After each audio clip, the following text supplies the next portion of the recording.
नमस्कार. मी डॉक्टर मच्छिंद्र बांगर महाराष्ट्रातील आणि देशातील हवामान परिस्थिती संदर्भात ताजा अंदाज देत असतो. आज आपण ब्लॉग चॅनलच्या माध्यमातून एप्रिल महिन्याचा अंदाज देणार आहोत. साधारणपणे एप्रिल महिना हा वादळी महिना असतो. यामध्ये WDचा प्रभाव म्हणजेच पश्चिमी वादळांचा प्रभाव असतो. त्यामुळे पश्चिमेकडून येणारे गुजरात, राजस्थान, उत्तर प्रदेश किंवा अगदी पंजाब, हरियाणा, दिल्ली या मार्गे येणाऱ्या काही वातावरणाचा परिणाम हा महाराष्ट्रावर देखील होत असतो आणि त्यामुळे गारपीट, कधीकधी वादळी परिस्थिती आणि नुकसानकारक अशा प्रकारचा पाऊस असतो. एप्रिल हा महिना तसा रब्बी पिकांच्या काढणीचा असतो आणि त्याच काळात पाऊस झाल्यामुळे शेतकऱ्यांचं फार मोठं नुकसान होतं.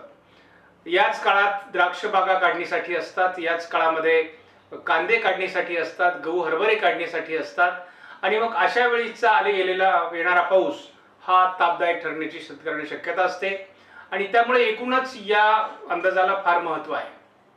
परंतु शेतकऱ्यांसाठी एप्रिल महिना हा एक शुभ वार्ता किंवा खुश खबर घेऊन आलेला आहे.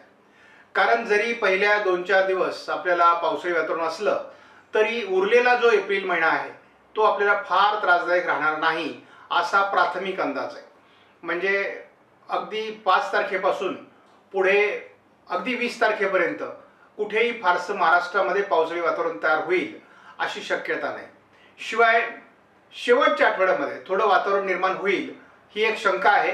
परंतु तोपर्यंत शेतकऱ्यांनी म्हणजे 20 एप्रिलच्या आत आपली सगळी कामं शेतकऱ्यांनी उरकून घ्यावीत.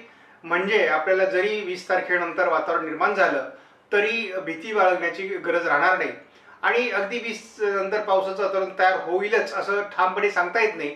परंतु एकूण जे काही निकष आहेत त्या निकषानुसार शेवटचा आठवडा हा थोडा पावसाळी एप्रिलचा राहण्याची शक्यता आहे.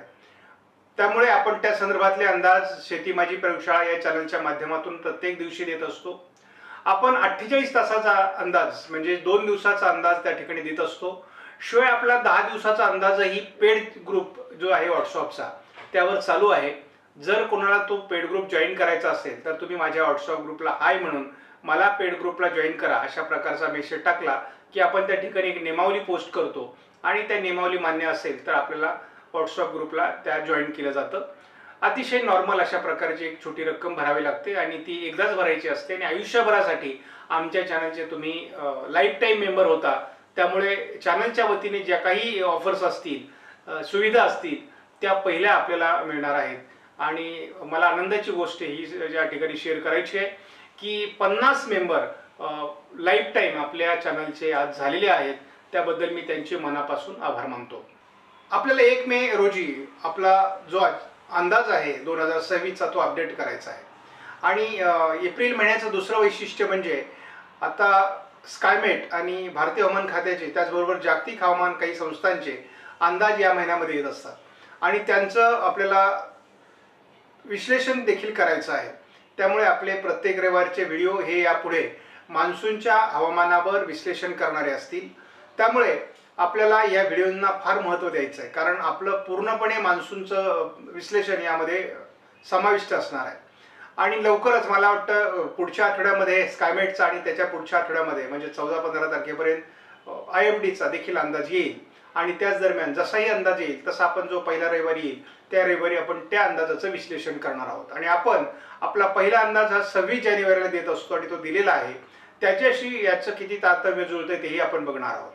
आणि एक गोष्ट लक्षात ठेवा, प्रशांत महासागर किंवा पॅसिफिक महासागर हा जगातला सर्वात मोठा महासागर आहे आणि या महासागराचं तापमान वाढण्याकरता खूप वेळ लागतो. त्यामुळे लगेचच अल्निनो येईल आणि तो अतिशय सुपर अल्निनो असेल याची जी भीती काही लोक दाखवत आहेत तेवढी भीती बाळगण्याची मला गरज वाटत नाही.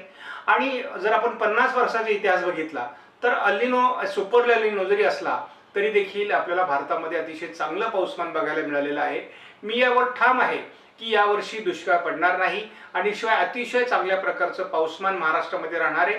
सरासरी 100% पर्यंत पाऊस महाराष्ट्रात पडू शकतो. त्यामुळे घाबरण्यासारखी कुठलीही परिस्थिती नाही. पाणीसाठे थोडे कमी राहतील त्यामुळे आपल्याला थोडं पाणीसाठ्यांची गरज समजून घेण्याकरता जो काही पाऊस सुरुवातीला होईल त्यात आपले जे काही साठवणीच्या तलाव आहेत किंवा आपण शेततलाव केलेले आहेत ते भरून ठेवा, ते जास्त वापरू नका, जेणेकरून आपल्याला ते पाणी योग्य पद्धतीने पुढील काळासाठी वापरण्यास उपलब्ध राहील आणि ते अपडेट ठेवत चला. त्यामुळे आता एक गोष्ट लक्षात घ्या, एप्रिल महिना फार धोकादायक नाही. एप्रिल महिन्याचं वैशिष्ट्य म्हणजे आपल्याला सगळ्या संस्थांचे हवामान अंदाज येणार आहेत, त्याचं विश्लेषण करणारा हा महिना आहे आणि त्यामुळे या अंदाजांना फार महत्त्व राहणार आहे. त्यामुळे सर्व शेतकऱ्यांनी हे व्हिडिओ मोठ्या प्रमाणात बघा. आपण एप्रिलमध्ये शेतीमजी प्रयोगशाळेच्या माध्यमातून केवळ 48 तासाचा अंदाज देणार आहोत. त्यामुळे शक्यतो लाईफ टाईम मेंबरशिप घेण्यासाठी प्रयत्नशील राहा. धन्यवाद. जय हिंद, जय महाराष्ट्र.